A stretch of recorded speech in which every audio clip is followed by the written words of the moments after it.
자, 이란에서는요, 최대 규모 반정부 시위가 지금 이어지고 있습니다. 이란 국내 지금 굉장히 시끄러운데요. 더는 먹고 살 수가 없다라는 겁니다. 이 절박한 마음에 이란 국민들이 거리로 다 터져 나온 겁니다. 화폐 가치는 휴지짝처럼 폭락했고 물가는 천정부지로 치솟고 있는 게 이란 국내 현실입니다. 단적인 예로요. 이란 내에서는요.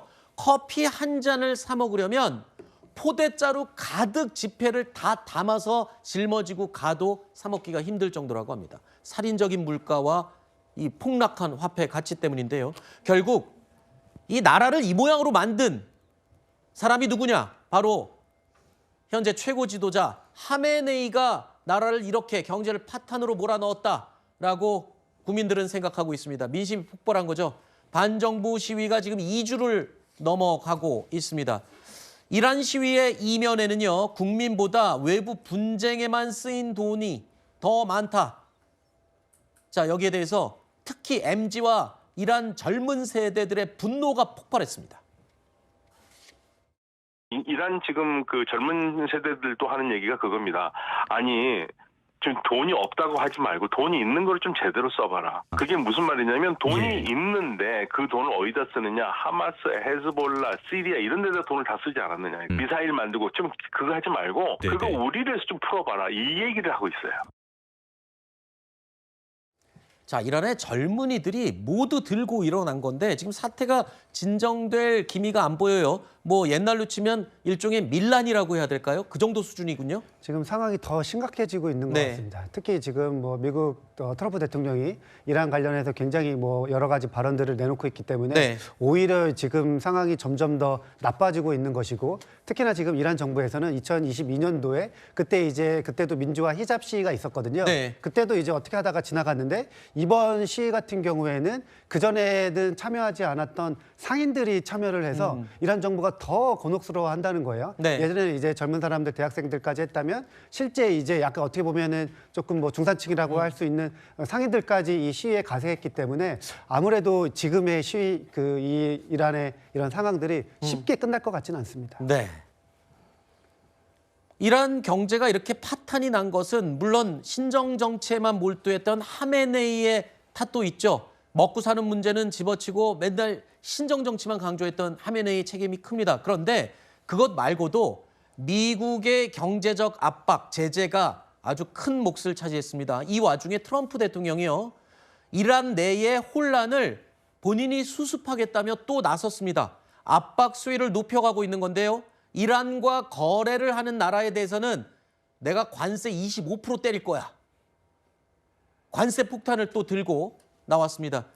아예 이 기회에 이란 고립시켜버리겠다는 거잖아요. 그렇게 보입니다. 미국 국내에서는요. 군사작전을 빨리 펼쳐야 한다 이런 여론도 많이 높아지고 있어요. 그 직전에 어떤 경제적 고립을 통해서 경제적 압박을 더 가해서 이란을 고립시키겠다. 이런 전략을 트럼프 대통령이 현재 추진하고 있는 것으로 보입니다.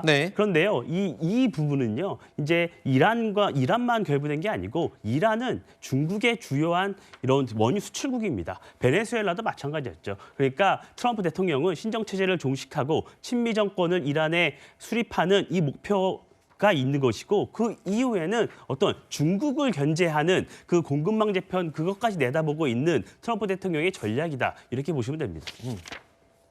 자, 트럼프 대통령이요. 이렇게 이란을 벼랑 끝까지 몰고 가는 이유 뭘까요? 석유하고도 관련이 있습니다. 결국에는 얼마 전에 베네수엘라를 공습했던 트럼프 대통령의 속내, 석유 자원을 확보하기 위한 것이라고 했죠. 또 한 가지, 베네수엘라에서 석유를 많이 수입하는 중국을 견제하는 의도도 있다. 이렇게 설명을 드렸는데요. 이란도 마찬가지입니다. 중국이요, 이란에서 상당량의 석유를 수입하고 있었던 겁니다. 그러니까 트럼프 대통령은 일석삼조의 또 다른 효과를 노리고 있는 거죠. 자, 이란의 석유 최대 수입국이 중국이니만큼 아마 전방위적으로 또 중국을 압박하는 효과도 보고 있는 것 같네요. 맞습니다. 그러니까 이전에 지금 베네수엘라도 지금 대통령 잡아다가 지금 가둔 거 아니겠어요? 그 이유가 이제 베네수엘라도 지금 중국과의 석유 교환을 하고 있고 또 그 석유를 담보로 해가지고 차관도 받은 상황 아니겠습니까? 네. 근데 이런 것에 대한 중국에 대한 압박도 있고 사실 미국 백악관 내부에 보면은 지금 마가 세력하고 네오콘 세력하고 힘겨루기가 있는 상황에서 이 네오콘의 중심인 루비오 국무장관이 쿠바 이민자입니다. 근데 쿠바 이민자들은 지금 베네수엘라가 만약에 미국에 의해서 정권이 무너지면 쿠바도 독립을 할 수 있다는 그런 또 가상 시나리오가 있기 때문에 루비오 장관이 다시 트럼프를 통해 가지고 좀 압박한 그런 측면도 있거든요. 네. 그런데 그러면 이란까지 가서 이걸 하겠다라는 것은 또 이 동력이 좀 떨어져서 군사적인 지원까지 가는 것은 좀 무리가 아니겠냐라는 것이 얼마 전까지의 이제 정가의 분석이었는데 네. 역시 트럼프 대통령은 또 나라의 이익이 되고 돈이 된다 싶으면은 또 과감 없이 진행을 하는 그런 성품을 제대로 보여주는 사건인 것 같습니다. 네. 앞서 베네수엘라 미국이 공습했습니다. 대통령 잡았고 마약 혐의로 지금 재판받게 했습니다. 그리고 석유 자원 확보했고요. 이후에는 또 그린란드도 석유가 많이 매장돼 있죠. 트럼프 대통령 그린란드를 미국 땅으로 만들고 싶다라고 얘기했고 또 이번에는 이란 국내 이 혼란을 내가 나서서 정리하겠다라고 나섰습니다. 그러면서 경제적 압박을 하는 동시에 한 발 더 나가서 이제 군사적인 공습도 고려하고 있다면서 더 큰 압박을 하고 있습니다. They rule through violence, but we're looking at it very seriously. The military is looking at it, and we're looking at some very strong options. We'll make a determination. They called yesterday. Iran wants to negotiate. Yes, we may meet with them. I mean, a meeting is being set up. 자, 이렇게 이란을 공습하겠다라고 엄포를 놓는 게요. 실제 가능하기 때문에 그런 말을 하는 것 같습니다. 지난해 이맘때 미국이 이란을 압박하는 과정에서 핵시설에 대한 정밀 타격을 했었죠. 그 당시에 스텔스 전략 폭격기 B2가 동원됐습니다. 자, 그리고 미국의 가장 유명한 전략 폭격기 삼형제가 있죠. 바로 죽음의 백조라고 불리는 B1 폭격기, 그리고 스텔스 폭격기 B2, 그리고 B52. 자, 이 삼형제가 뜨면요, 웬만한 도시 하나는 지도에서 지워버릴 수 있을 정도의 엄청난 화력을 자랑하는 무기입니다. 자, 이런 무기까지 동원해서 이란을 압박할지도 관전 포인트가 될 것 같습니다. 이런 가운데 트럼프 대통령이요, 하고 싶은 건 다 하는 힘의 원리의 국제사회를 그대로 보여주는 것 같습니다. 석유 자원이 갖고 싶으면 공습해서 가져오고, 땅이 갖고 싶으면 갖겠다고 선언하고. 자, 트럼프 대통령 본인 하고 싶은 건 다 하고 있는 모습인데요. 인터넷에 또 이런 걸 올렸습니다. 본인 얼굴을 사진을 만들어서 올렸는데 저 내용은 뭐냐면요.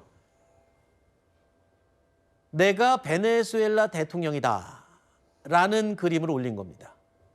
그러면서 얼마 전에 트럼프 대통령 60여 개에 달하는 국제기구를 줄줄이 다 탈퇴해버렸습니다. 나는 하고 싶은 대로 한다.